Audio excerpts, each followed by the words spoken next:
जिनवाणी में से अजय जैनेन्द्र। शीतल हो गई ज्वाला, पुत्रों से अधिक प्यारी उभय कुल उज्ज्वल कारिणी पुत्री रत्न को प्राप्त कर जिंदत जिंदता आनंद विभोर हो गए। चंद्रमा सा उज्ज्वल मुख निहारते निहारते पिता की आंखें तृप्त नहीं होती।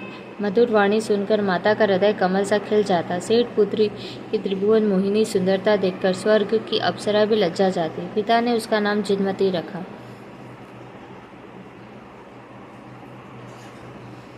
पिता ने उनका नाम जिनमती रखा।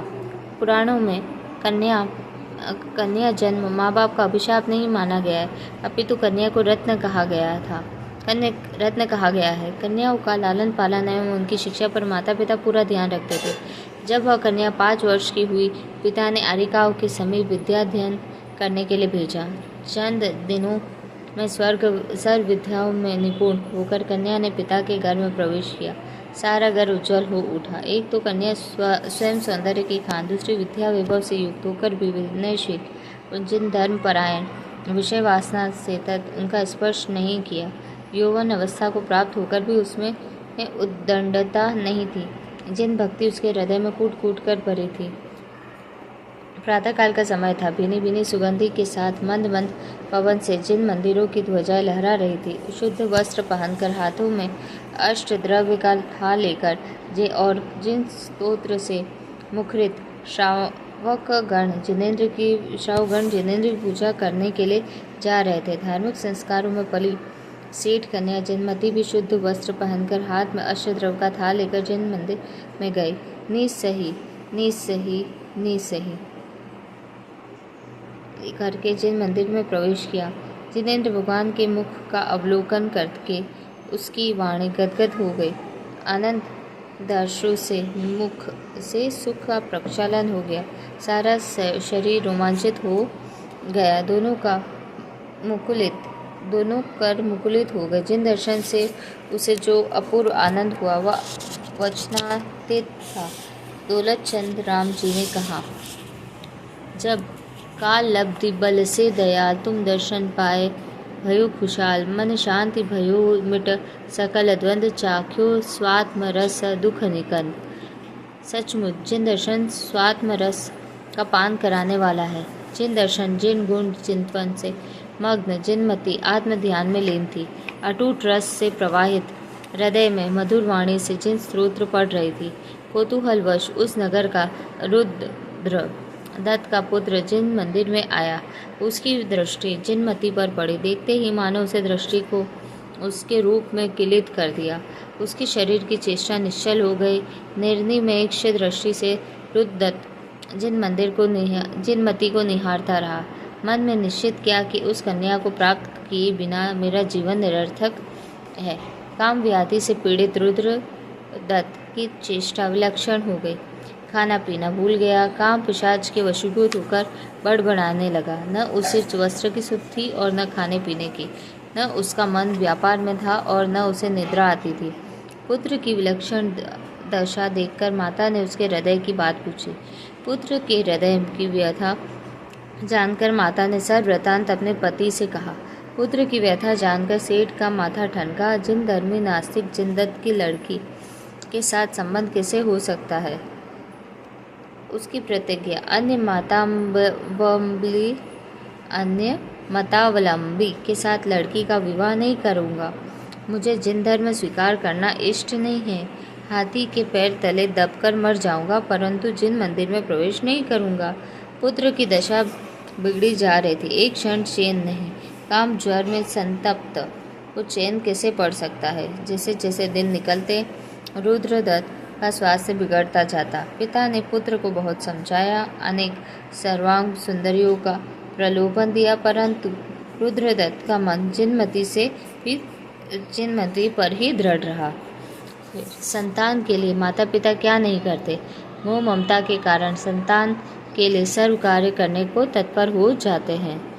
पुत्र की इच्छा पूर्ण करने के लिए रुद्रदत्त के माता पिता ने तथा घर के सर्व सदस्यों ने मुनिराज के चरण कमलों में जिन धर्म स्वीकार कर लिया। असली से नकली विशेष चमकता है। इस कहावत का सत्यार्थ करने के लिए सर परिवार के साथ रुद्रदत्त का पिता जिन मंदिर में जाता, घंटों जिन पूजन करता, स्तोत्र पढ़ता, स्वाध्याय करता, पर्व के दिनों में प्रोषद करता।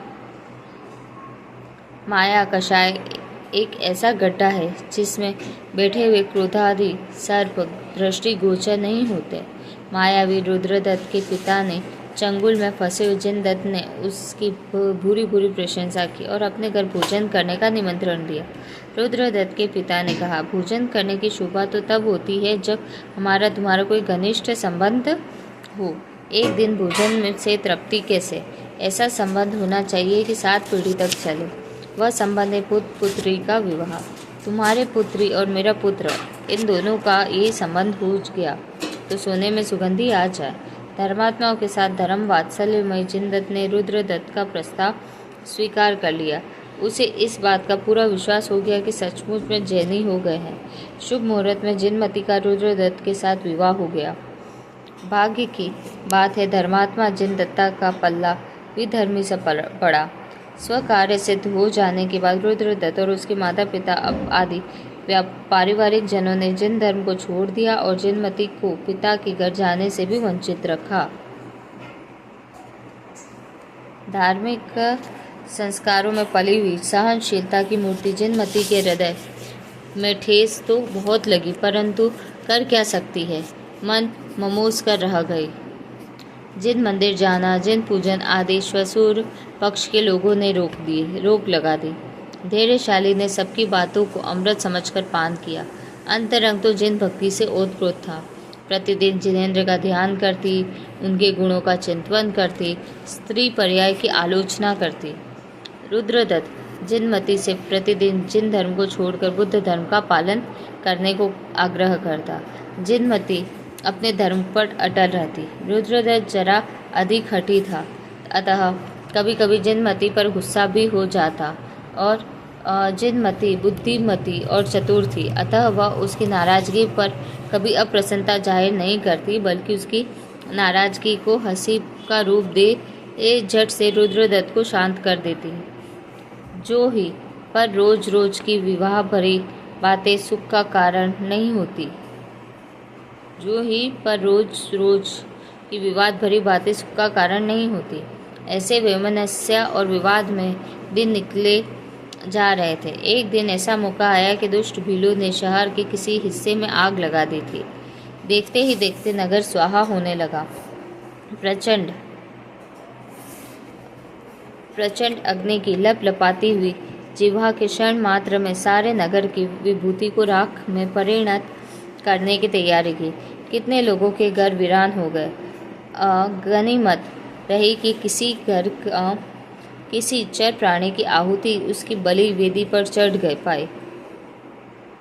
चारों ओर जोर शोर का कोलाहल मच गया। पानी लाओ चिल्लाने वालों की संख्या जितनी ही अधिक थी, लाने वालों की संख्या उतनी ही कम थी। अग्नि बुझाने के लिए गया पानी भी उस समय घी का काम कर रहा था। जो जो पानी डाला जाता त्यों त्यों उसकी लपटें और अधिक भभकती और आकाश को छूने की होड़ करती। अग्निशामक यंत्र तो उस समय नहीं थे जिससे गैस छोड़कर बात में अग्नि का विकरालता को समाप्त किया जावे। हाँ, अग्निशामक की मंत्र जरूर था।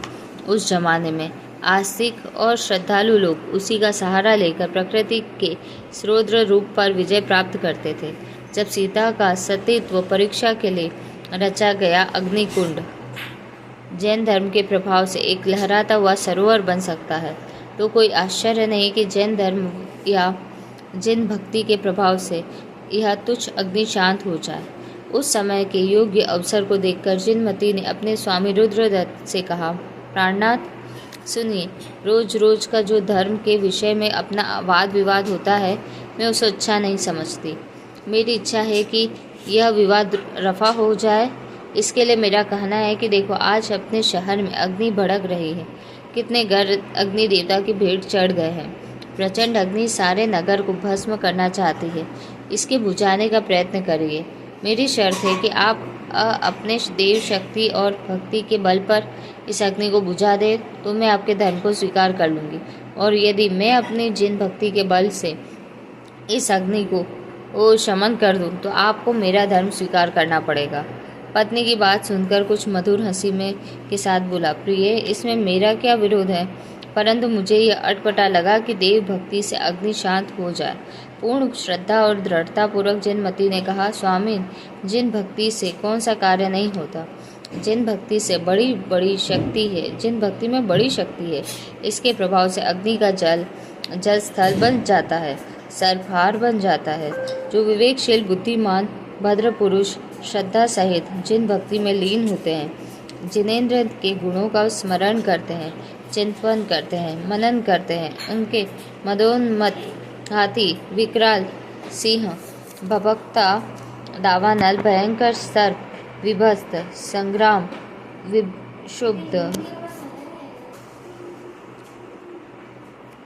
विशुद्ध समुद्र, कष्ट साध्य जलोदर आदि रोग बंधन जनित भयादि अनेक उपद्रव शांत हो जाते हैं। जिन भक्ति की महिमा अगम्य है, हजारों जिह्वाओं से भी इसका वर्णन नहीं हो सकता।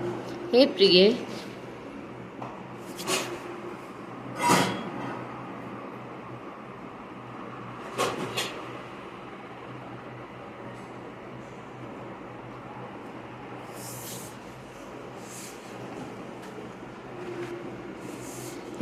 यदि ऐसी बात है तो तुम शीघ्र ही अग्नि को शांत करके इस बिलबिलाते जीवों की रक्षा करो। जिनमती ने कहा, स्वामी, प्रथम आप अपना प्रयोग करें। पत्नी की बात मानकर उसने अपने परिवार सहित अपने देव की आराधना की, परंतु अग्नि शमन नहीं हुई। तब जिनमती को कहा, तुम अपना प्रयोग करो। जिन धर्म वत्सला जिनमती ने बड़ी भक्ति से पंच परमेष्ठी के चरण कमलों को अपने हृदय में विराजमान करके अर्घ चढ़ाया तथा एकाग्र चित्त से मधुर स्वरों में णमुकार मंत्र का पाठ करने लगी। एक लय में मंत्र पाठ के उच्चारण से सारा महल गुंजित हो उठा।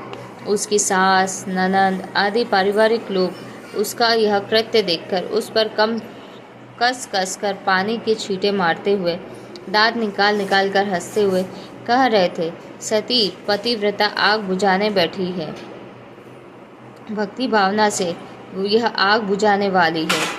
कोई पारिवारिक अभद्र शब्दों से उसका तिरस्कार कर रहा था और कोई उसको ताना सुनाकर आनंद ले रहा था, परंतु जिनमती का मन किसी के शब्दों पर नहीं था।